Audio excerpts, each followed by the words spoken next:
Good day everyone, welcome to my channel. So in this video tutorial guys, we will create a program that will convert the given number into its square root equivalent using JavaScript programming language. Before we continue, I would like to say thank you so much to all my viewers, silent viewers, and avid supporters and viewers in my channel.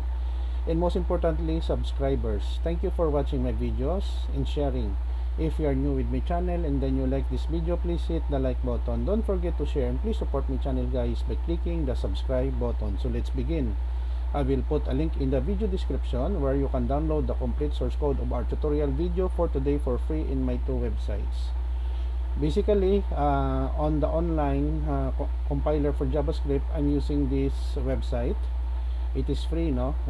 JavaScript in other programming language, https playcode.io. So let val underscore number equals math, and then in this example we have 4. So console log val underscore name, it will display the value that is 2. Let us go with our online compiler. So we have here 4, we have 2, no? So when I change this value to 16, automatically in the console we have 4, 144, we have 12, we have 64, we have 8, and then we have 256, we have 16. Okay guys, so this is the end of our tutorial video on square root in JavaScript programming language.